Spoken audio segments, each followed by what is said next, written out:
Hey everybody, I'm coming to you from Las Vegas, getting ready to go to church in a minute, but they called me and told me that I had a few minutes. And while I have these few minutes, I just wanted to share with you all in brief part of my testimony. We all have testimonies, and there are parts of our testimony that we share later in time. There are some parts that you keep to yourself because they're between you and God for multiple reasons. Maybe sometimes they're so difficult to explain because our relationship with God and our testimony is layered. Okay, He'll bring something from 10 years ago into 30 seconds ago and piece them together, and they make all of the sense in the world. And you trying to explain these things to people is the hardest thing to do. So you don't share that part of your testimony. And then there's other parts of our testimony that is literally so ratchet and terrible that you don't even want people to know. So you don't share it, okay? But there are parts of your testimony that you kind of grow into and you see it differently and your perspective changes. And coming back to Las Vegas for this weekend to do ministry was like, there was a point in my life that I was here in Vegas like twice a month for 2 years, doing some work for a pastor friend of mine that's here that I'm actually here for again. And during this time, I had come out of a relationship, a 2 year relationship. I was 24 years old, maybe 25 years old. But I had come out of a relationship that was really just a relationship I shouldn't have been in. It was toxic, it was destructive, and it did such a number on me because it was actually a sense of a first love. You know, when they say first time is the hardest, it's true because you experience that type of love and then it's toxic and you have to let it go. And so I walked out of the relationship. God pulled me out of the relationship, and I talk about it in my first book, actually, High Insecurity by Insecurity. And when I got out of that relationship, part of what I said in that book is every poor decision I've ever made was due to insecurity. And just because you walk out of something and you say, I'm done with this, I'm out, I'm done, does not mean that the same conditions aren't still there that caused you to be in it. And so what I did, I got out of one relationship. I said, I'll never do that again. I'll never be in anything like that again. But what I started to do, because I now was single and I now was free, I picked up and started dating people with the mindset, I'll make better choices this time. You know, we find all kind of lingo to support our foolishness, and I said I'll make better choices this time. So I start dating. You know, I'm young. I'm 24. I'm 25. I'm in the prime of my life. Okay, you ain't got to work out. You can eat what you want. You can go where you want. You don't have no kids. Your money is your money. So I was, just enjoying myself and dating. And it's like the more people that I would date, and I don't want to give you the idea that I was out here just laying it down. I wasn't, okay? I was selective in who I was dating, but I had said to God, like, the next relationship, I want to be married. I want the right person. I want you to send that person. And so I was trying to be selective and listen for cues and red flags, but it's like, everybody I would date or talk to, I just knew that this isn't it. This isn't it, Shawnee. And I just remember the straw that broke the camel's back for me was I gone out on a date with a guy who was in church. Listen, all of these guys were in church. So let me be very clear. When I say just because people go to church and you believe the same God and you believe in the same things does not mean that they're for you. And that's a layered response, okay? It's a lot of things that go on that, but I just remember going out with one guy, and he was actually a pastor's son. And when he brought me home and when he came into the house, this boy was trying his hardest to sleep with me, y'all. And he would never come out and say, yeah, I want to sleep with you. But he was trying his hardest. And I said, listen, you're not getting these goodies. You hear me? These goodies aren't for you, buddy. And so after just really like being floored, and some people may be saying, well, why are you floored? There's Christians that sleep together and they're not married. That's a whole nother topic, y'all. But I wasn't giving off anything that says, yes, come sleep with me. All right. And he was trying, and it could be that he was sleeping with other people that also went to church, and he was a nice looking guy and he had a lot going for him. So I'm sure girls were giving it up for free, but just having a free for all with him. But I wasn't rolling like that. And I just remember after that experience, it was almost like God was like, Shawnee, you just need to knock it off. You just need to knock it off.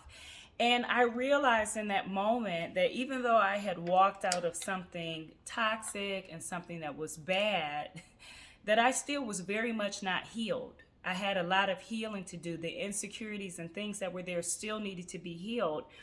And so on a trip, I just remember making a decision as I prayed and said, God, I'm going to just wait, and I'm going to let you bring the person into my life. And I had no intention of making any commitment other than to wait on God.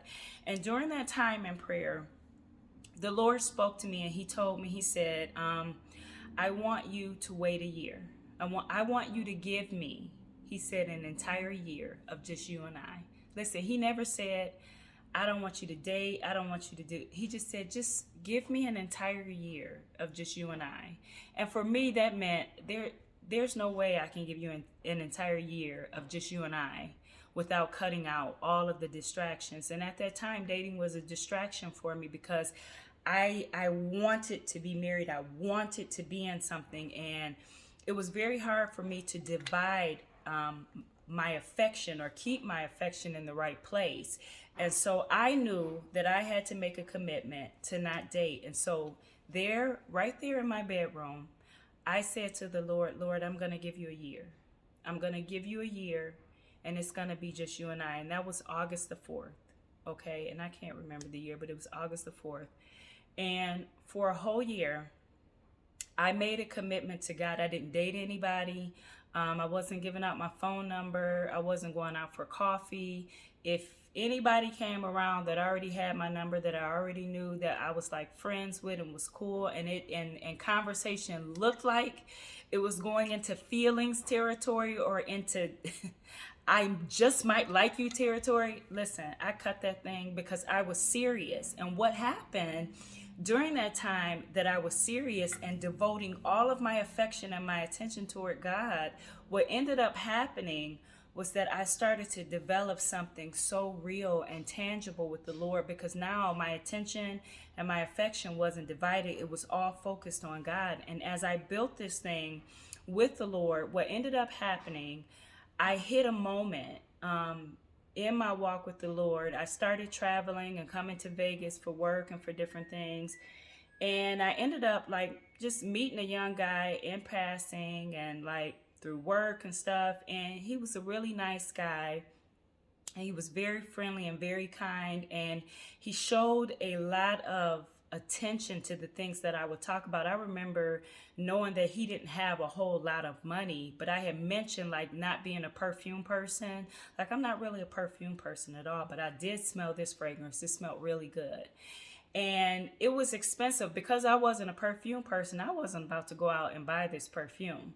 And I remember coming back to Vegas, and he'd gone and bought this perfume for me. And I knew it was expensive, and I knew he didn't have a lot of money. And he bought this perfume for me. And so I'm like, dang, why did he go buy this perfume? Like I feel obligated now, like to go out on a date with him or something like that. And I told him, like, I'm not dating, but we can all go out as a group. And so we went out as a group, and he was so nice. And I just remember being set on sticking to my commitment with God that I would not date for a year. And so in that moment, there comes a moment and there comes a time, and hear me, that every decision that we make and every commitment to God that we make is tested. It's not just tested once, it's tested over and over and over. Like it's tested. And I remember in that moment feeling the loneliness of my decision. Like it was the first time I craved that type of attention and affection and relationship. And in that moment, I was faced with my commitment that was serving me the way that it was supposed to, in such a good way. But the feeling of, man, like now it feels lonely. Even though, God, you're my everything and you're feeling this thing, it feels a little lonely. And hear this, in that moment, right here in Las Vegas, okay, I can see it like it was yesterday. I'd woken up that morning and I watched Joyce Meyer, and I sat on the bed in this room, and the room was a huge room and it was white, everything. And I sat on the bed and I said to the Lord, I said, Lord, I made a commitment to you and I'm keeping this commitment. And I said, I can do anything that you ask me to do if you just tell me that it's not for nothing. I said, I can do anything that you ask me to do, that you put in my hands. I said, I can do this thing. I can not date, and I can stay single, and I can do all of this for as long as it takes, as long as you tell me that there's someone for me, that this is not for nothing, like that this isn't something strummed up in my mind that I've made up saying, yes, he's coming, Lord. I need you to tell me that this isn't for nothing, that one day I'm going to be married and I'm not going to have to ride this horse forever. And that was the end of the prayer. An hour later, I am walking into the studio, and I walk into the studio and I walk past this man and I see him go past me and go to his car. Okay. He turns around, he comes back in, and he says to me, young lady, he said, the Lord said that there is one, and that you're never, ever, ever again to trade your value for someone that does not match who you are with the Lord. I want y'all to understand that the floor up under me could have swallowed me. This man began to prophesy to me and like just read my mail. He went from A to Z, not just about what I had just prayed, but like so many different things. And I just remember in that moment, and I'd had moments before to where God spoke to me and God proved to me that he heard me. But that moment was so special to me because it showed me that the power of your commitment, like how God honors commitment. And if you ask for strength to hold on to what you've committed to, that he'll give it to you. And he won't leave you out there. Like he knew, like this girl is hanging on by a thread. This boy is around. He's buying her perfume and he's nice. Let me come tell her to hold on to what I told her to. And so God did, like he came right in an hour later and said, here's your answer to your prayer. And in that moment, I had already made a commitment, but it strengthened my commitment at such a level to where I went the whole year, no dating, no talking, like no going out for coffee, nothing. Because it wasn't about, oh, I want a husband and I want to be with somebody. I wanted to know God. Do you understand? I wanted to know him, and I wanted to know how he knew me, and I wanted to heal, and I wanted to not be so insecure.